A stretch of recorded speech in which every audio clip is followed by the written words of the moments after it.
Hari ini kita gala premier film yang akan sebentar lagi launching tanggal 25 Desember. Film yang berjudul Second Miracle in Cell Number 7.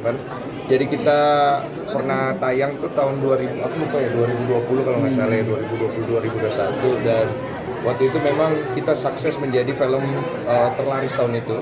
Dan kali ini kita bikin yang kedua sekaligus penutup daripada film ini yang menceritakan sisi lain daripada anak yang kehilangan seorang bapak, di mana anak ini terlontar-lantung tidak punya orang tua, kira-kira seperti itu. Nah, dari Bang Den sendiri setelah nonton seperti apa mungkin rating? Saya cukup sangat puas sih dengan hasilnya, di luar ekspektasi saya, karena ternyata dari segi editing, gambar, performance dari para pemain, kemudian musik yang mengiringi. Saya baru tahu tadi ada Kang Purwacaraka ternyata yang menjadi bagian dari soundtrack daripada film ini. Kemudian ada Mahalini, Andes yang mengiringi dengan suara merdu mereka. Itu yang bikin film ini menjadi spektakuler dan bikin kita merinding pada saat kita nonton. Ya, kita kebawa lah dengan cerita dan hanyut dengan air mata.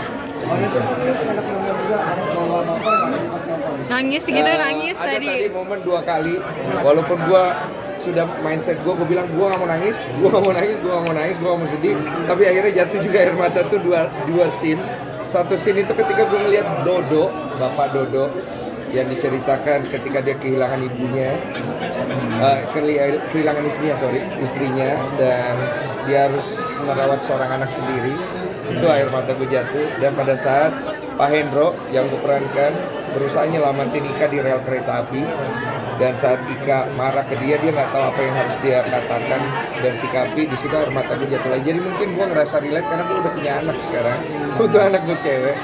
Jadi gue bisa, entah kenapa gue tidak melihat diri gue ada di film itu ketika gue mainkan Pak Hendro. Gue ngerasa Pak Hendro itu bukan gue aja udah.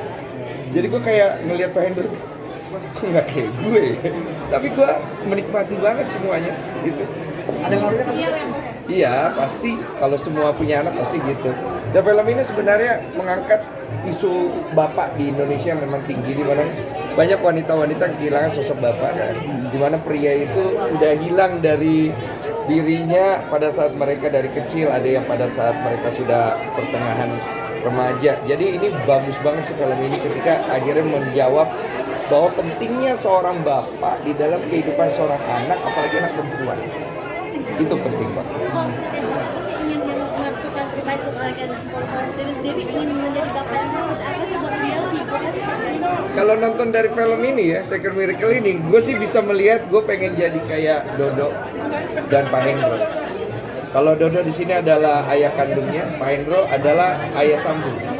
Gue ngerasa dua orang itu walaupun mereka beda karakter, tapi rasa tanggung jawab dan cinta mereka itu menemani sepanjang masa.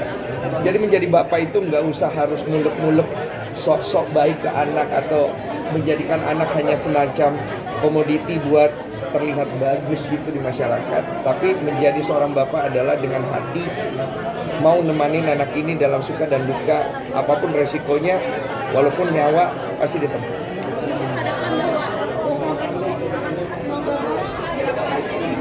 Iya, karena isu di film ini kan bohong itu adalah jahat, dan orang yang berbohong itu adalah orang jahat, kan. Tapi sebenarnya kan kadang-kadang dalam kehidupan ini ada hal yang memang kita harus tutupi, dan mungkin kita harus berbohong demi melihat orang yang kita sayangi tetap masih bisa tersenyum dan merasa bahwa semua baik-baik saja. Dari itu sendiri juga kalau melakukan itu bisa dihadapkan gitu. Nggak tahu ya, karena gue nggak bisa jawab sekarang. Gue anggap memang hidup itu nggak bisa kita patok titik begitu, nggak bisa sih, karena ada hal-hal yang pasti kita, yang gue yakin semua orang tua pasti pernah berbohong lah sama anaknya gitu. Tapi gue tetap setuju bahwa bohong itu tidak baik, dan kalau bisa kita besarkan anak kita tanpa ada kebohongan, itu hasilnya pasti jauh lebih baik untuk anak itu betul. Oh, ini bisa dibilang film yang paling emosional nggak? Karena ada tema emosinya, nah sedihnya juga banyak. Iya, boleh dibilang sangat termasuk emosional lah. Bahkan gue beberapa kali di adegan film itu cukup kebawa dengan emosi gue sebagai karakter Pak Hendro ya. Tapi gue menganggap gue masih butuh tantangan lagi setelah film ini sih. Entah kenapa film ini memicu gue untuk kayak gue harus cari karakter yang lebih gini lagi deh setelah ini. Karena ternyata pada saat gue lihat gue memainkan karakter Pak Hendro, gue kaget ya, kok gue bisa ya. Makanya gue pas ngeliat diri gue di layar itu, gue nggak ngerasa itu gue. Jadi di sini gue mulai ngeliat bahwa wah Tuhan ngasih kesempatan gue untuk maju lagi nih satu level ke sebagai seorang aktor. Jadi gue pengen ya kontribusi lah, paling enggak gue bisa cari peran yang lebih, ya mungkin lebih, ya punya layer yang lebih banyak untuk gue bisa mainkan. Kepuasan gimana yang lu rasain kayak bareng sama Abigail kan atau gimana? Atau Sebenarnya sosok kepuasan- ayahnya atau gimana? Sosok ayahnya ya, sebenarnya gini, kepuasan yang gue dapat adalah di situ gue bisa berdiri sebagai orang yang berjuang untuk orang lain, yang orang lain itu pun bukan keluarga gue. Ibaratnya Pak Hendro ini kan tidak kenal sama Dodo, tapi karena ada relate sebagai seorang bapak, karena Pak Hendro ini juga pernah punya anak dan kehilangan anak, itu yang membuat mereka menjadi satu.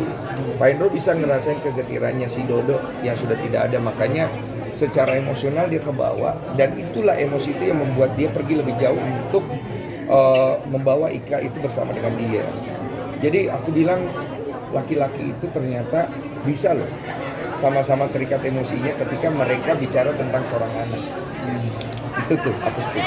Oh, itu dong tadi yang dari Korea ikut nangis juga nggak di ketika nonton? Gue tuh mereka di belakang gua. Jadi si Ryu Sung Ryong yang nonton itu gue bisa ngeliat sekilas tuh dia ketawa-ketawa, terus sekilas dia mukanya gitu sedih gitu. Jadi gue bisa ngelihat mereka sangat menikmati film kita ya, walaupun mereka nggak ngerti bahasa, tapi ada translate Korea dan Inggris di situ. Jadi mereka bisa nangkep, dan pada saat selesai gue bisa nangkep kode mereka tuh ketika mereka salami, awesome, beautiful. Gitu loh. Oh, tadi Iya, dia itu di yang- salam begitu. Betul, itu yang membuat kita gini loh, kita bangga gitu sebagai orang Indonesia. Film kita yang tadinya kita adaptasi film mereka, sekarang kita punya originalitas sendiri dari film mereka yang mereka nggak punya, dan mereka bilang awesome, beautiful. Dan tadi gue bilang, I hope one day you gonna make the sequel from Indonesia adaptation to Korean, gitu loh. Dan kita akan bangga untuk hadir di sana. Dan mereka interest. Jadi gue April ini gue kayaknya mau kesana, gue mau ketemu produser ya, sama Ci Olive, serius. Karena mereka juga punya YouTube, dan gue bilang gue punya YouTube, dan dia langsung follow YouTube gue. Terus gue bilang one day I will come to Korea, and they say, mereka bilang kabarin kita punya YouTube. Gue pasti ke YouTube lo, gue bilang. Jadi moga-moga kita bisa bangun kolaborasi lah sama Korea. Iyalah, kita bangga lah. Maksudnya secara industri Indonesia itu kan perlu lah banyak sekali link-link keluar di mana film-film kita ini sebenarnya punya bobot. Dan kita perlu orang luar untuk membantu kita berkembang juga dengan kolaborasi yang enak dan saling support. Menurut aku, kenapa enggak ya kalau gue bisa langsung kayak gue maju iya kan, kenapa enggak gitu loh. Tadi kan pemain Koreanya bilang ini akan menjadi kado Natal gitu buat penontonnya. Kalau buat kalau Denny sendiri jadi kado Natal sendiri nggak sih buat Korea ini? Kalau buat aku ini akan menjadi kado keajaiban. Sesuai dengan judulnya Is a Miracle, karena gue ngerasa tahun ini 2024 banyak masalah yang harus gue urus ya, padahal bukan masalah gue, tapi gue bertanggung jawab. Cukup penat gue. Ini tahun 2024 adalah tahun dimana gue benar-benar ngurusin masalah-masalah orang, dan gue belajar banyak di sini. Gue tidak berkeluh kesah, tapi gue melihat ini adalah sebagai berkat buat gue, dimana gue belajar menempatkan diri, bagaimana gue berbicara, bagaimana gue harus memutar otak.